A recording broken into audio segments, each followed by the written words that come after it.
Hey there friend, I'm back in the kitchen today, and today I am making something that I make about one time per year only. That is sauerkraut.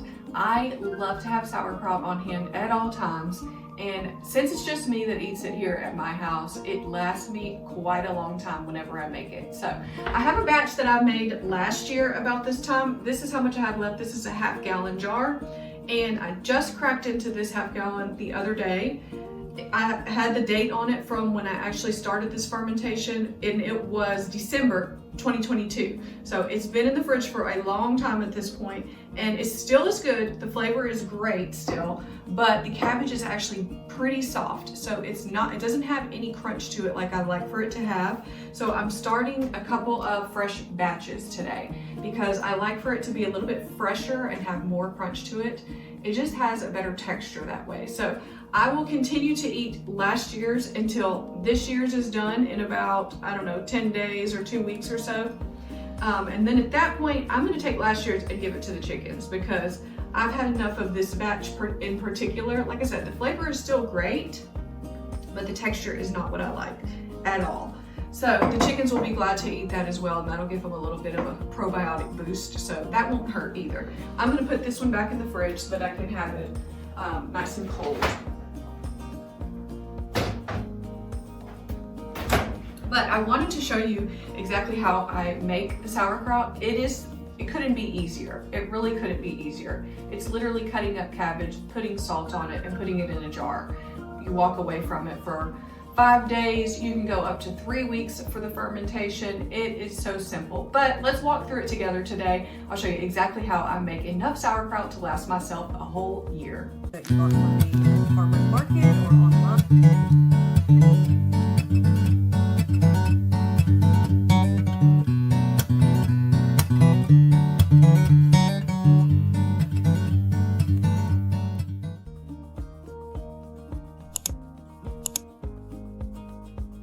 Okay, so let's get started here. I have today sort of all my supplies out here, and this is gonna go really fast once I get chopping here.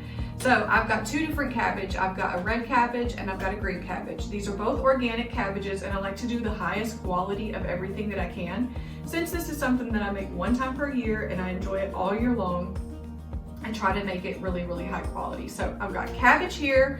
I've got some Redmond real salt in this container here. Lots of good minerals and vitamins in this salt. So I'm gonna be using this today. I got this on my most recent Azure order. So I'm gonna do 1 batch of red cabbage. This will be the first time that I'm doing any red cabbage sauerkraut. So I'm excited about that. I have been eating more red cabbage lately, so I thought, well, why not do a red cabbage batch as well?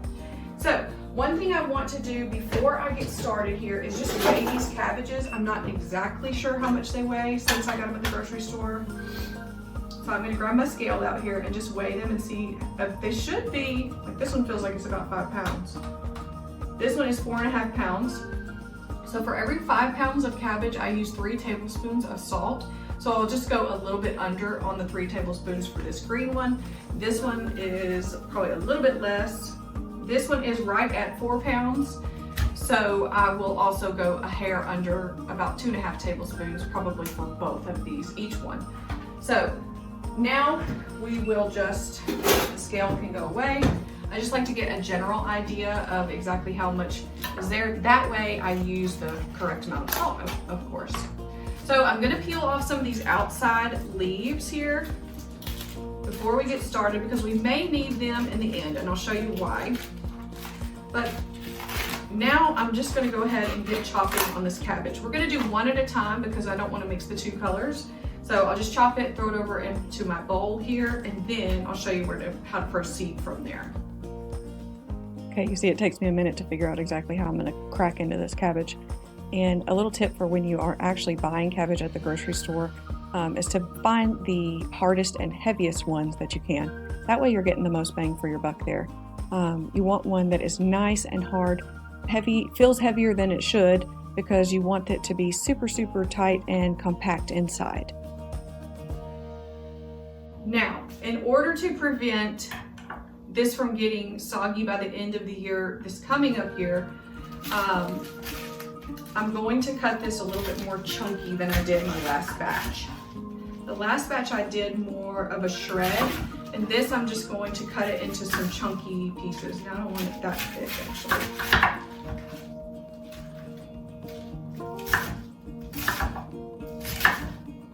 So if you can see here how big the pieces are that I'm making, sort of like little squares. Now you can definitely cut this into whatever type of cut that you like. You can shred it up as fine as you prefer. I just am cutting larger pieces this year because I know that this is going to sit for a long time and will last me several months in the refrigerator, and it'll take me a good long while to eat this up. So I want to keep it as crisp as possible for myself. The finer that you shred it, the faster it will break down. Now, if you don't mind a softer texture, that's completely up to you. But here I'm just trying something with this red cabbage. I did find that the red cabbage was more crisp in general than the green cabbage anyway, so keep that in mind. So we got that one cut, and now I'm just going to add the salt to it and mix it in for a little bit before we pound it. I'll let it sit to the side. This is a 2 tablespoon measuring cup, so I'll use it once and 1 more half. And fill it up. More tablespoon. Okay. And what the salt does is draws the moisture out of the cabbage, and you'll see a liquid starting to form. And then we will start to pound the cabbage after it starts to get a little bit liquid in there. I'm just going to move this one over here. I'll cut up the green cabbage, and we'll do the same thing to it. Well, you're probably wondering exactly what do I do with all this cabbage and sauerkraut once it's fermented, and I will tell you, I love it with all kinds of dishes. So a lot of times I will eat it with my eggs in the morning as just a side or something to put on top of it. Instead of putting salsa or something like that, I'll add some sauerkraut to my eggs on top. It's really a fresh topping, and of course you get the probiotic benefits of a fermented food. And if you've never tried anything that is fermented before, I would say that the flavor is close to a pickled vegetable. So that was the original way of pickling, was to ferment things, and that's exactly, the flavor is not exactly like pickled vegetables as we know them today, but it is very close. Now this one I made, since this bowl is is a little more deep, I'm probably going to go ahead and add about half of the salt to this bottom layer here before I even cut the other half of the cabbage. So I'm going to add about a full teaspoon, and then I'll put the other remaining tablespoon, and then we'll add that to the top layer, just so that it's a little easier to distribute the salt. So you'll see today that I do not add any additional flavorings to my sauerkraut, but you certainly can. If you like things spicy, you can add in peppers or red pepper flakes or things like that. If you like things garlicky, you can add in and ferment garlic along with this too. On goes the rest of the salt. Easy, right? Okay, we'll set that to the side a minute and let me clean up my cabbagey mess here. And then we'll get back to the second part of making the sauerkraut. Okay, so now we're on to the second part of making sauerkraut, and that is basically pounding the sauerkraut. So in here I have the red cabbage and the salt. All I'm going to do is start to smash it with this. This is actually specifically made for making sauerkraut, but you can use anything at all. You can even just use your hands to work the sauerkraut and the salt together. It is very simple, basic. It does not have to be complicated at all. You do not have to purchase the special tool for this. You could use anything, a wood spoon, anything you want to. So I just happen to have this as well. So I'm just gonna smash the cabbage, pushing the salt into it, and you can see as you start to do this that the cabbage starts to sweat.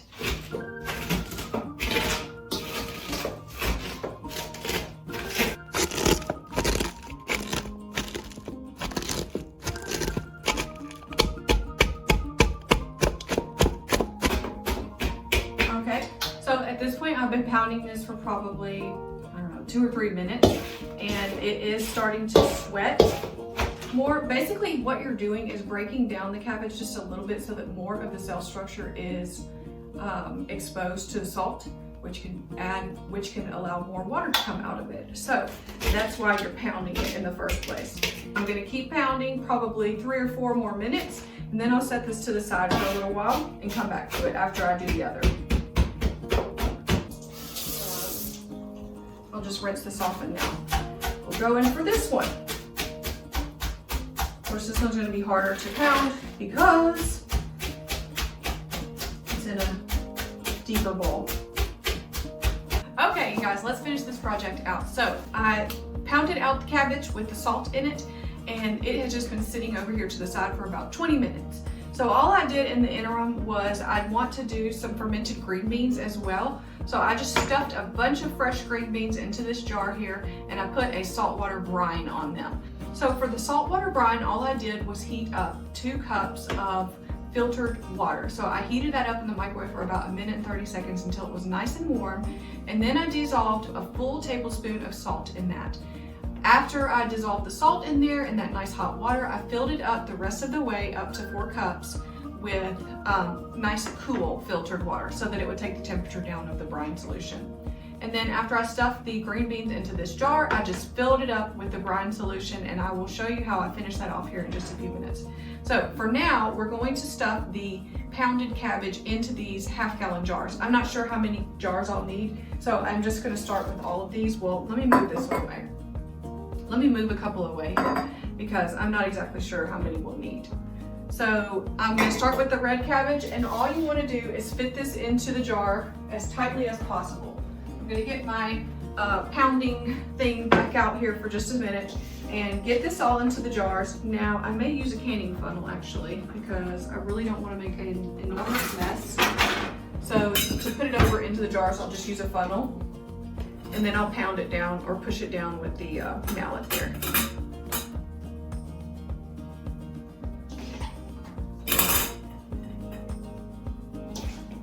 So since this has released a good bit of moisture in the time it's been sitting in the brine, but not enough that it will make a liquid to cover it, that's why I made some extra of that saltwater brine in the jar, because you may need to top up this jar, well, all the jars, potentially.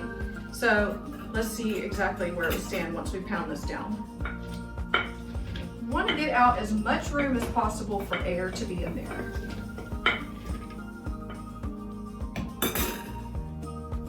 Because air is the enemy of any ferment.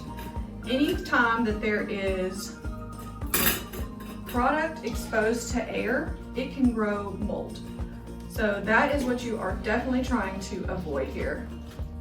I think I still will need another jar, but not another half-gallon jar for this. So I'm gonna pound this down. I wanna leave a little bit of room at the top so that we can put a weight on here. And I'm gonna get a quart jar for the rest of that.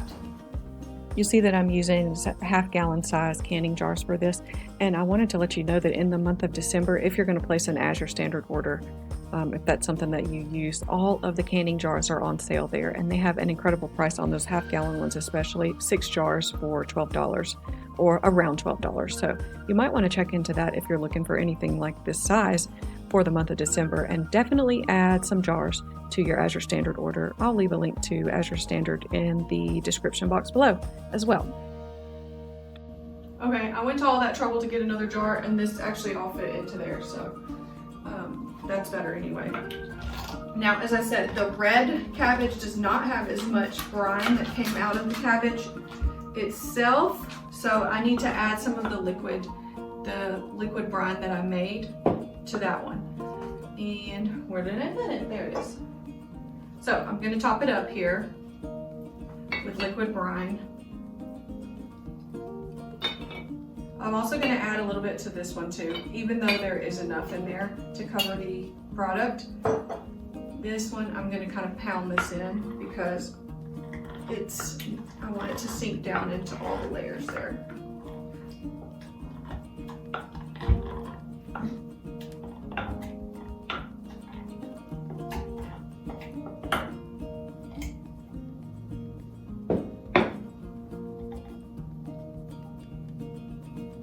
Okay, now then, we have all the product into the jars here. Now we need to cover these in some sort of way.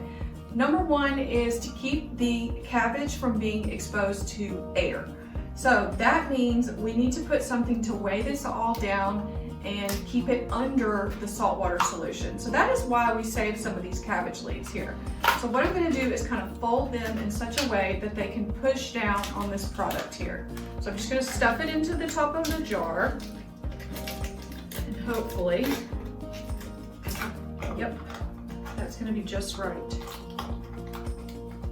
I'll do that one, a red one for the red cabbage, a green one for the green. Do the same thing. Take this big vein out.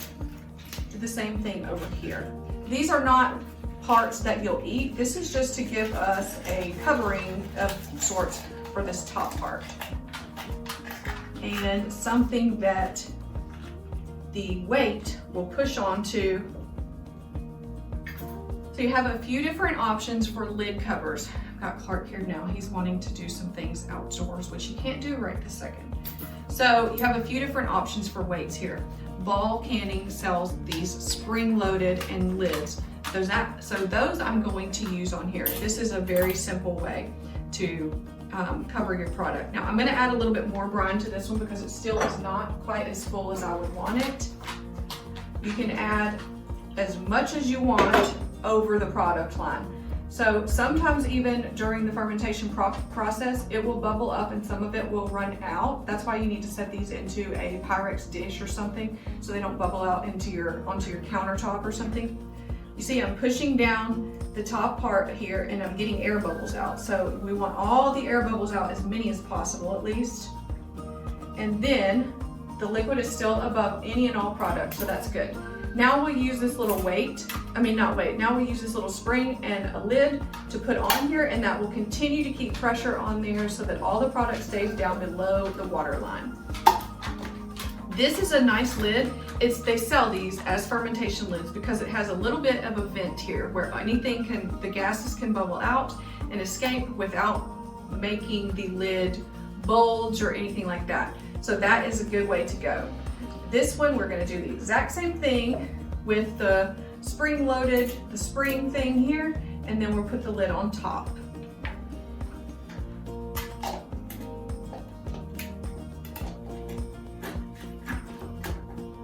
I will leave a link to those lids below because they're about the easiest way to go. Now, for the other green beans here, you see this one, I'm not gonna have, well, I may still use a cabbage leaf to put on top of there, but because I have them on hand.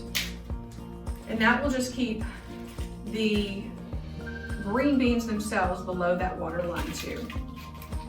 So I'll do the exact same thing with the cabbage leaf. Now, as I said, we will not eat the cabbage leaf once these are fermented. It's just gonna serve as a little cover to keep the actual product pushed down below the water.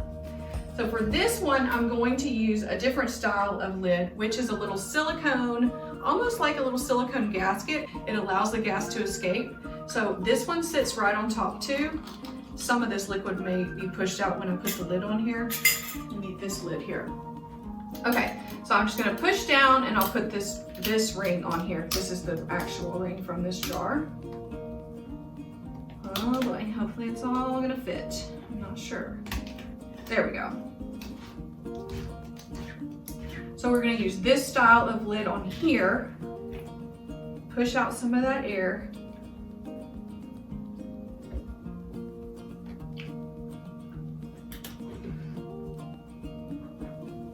I don't love that, but I know that all the green beans are submerged.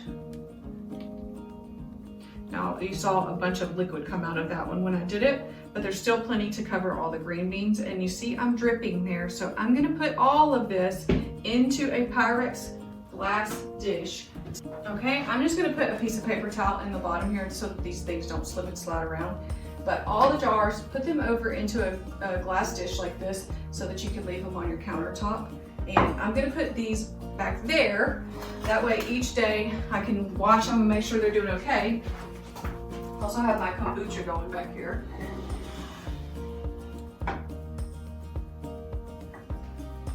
Okay, so that's got our cabbage fermenting away, our green beans fermenting away, and those will be ready. So For the length of time that you need to ferment sauerkraut, that's almost completely up to you. You can start with as little as 5 days and you can go up to 3 weeks. So it depends on the sour flavor that you prefer for your ferments, on exactly how long you let them ferment. So what you'll have to do is essentially start to test them at around, I usually start to test around 7 days. Give it a smell, give it a taste, see if it's where you want it to be. And whenever it does get to the place where you like it to be, you just put it in the refrigerator. So essentially putting it into the refrigerator stops the fermentation. It won't actually stop the fermentation completely, but it will slow it down to a point that it's not like being on the counter, essentially. So I hope that you have enjoyed learning today about how I make sauerkraut enough for an entire year. This is a little bit experimental in the fact that I have never done red cabbage sauerkraut before, so I'm hoping that I really enjoy that too. I think I will. And you have to let me know also, have you ever made sauerkraut for yourself? Do you even like sauerkraut? I know it's a very polarizing food, so try it out. I hope that you'll enjoy it. Let me know how it goes in the comments below, if you like sauerkraut or if you don't, even to begin with. And I will see you back here again real soon.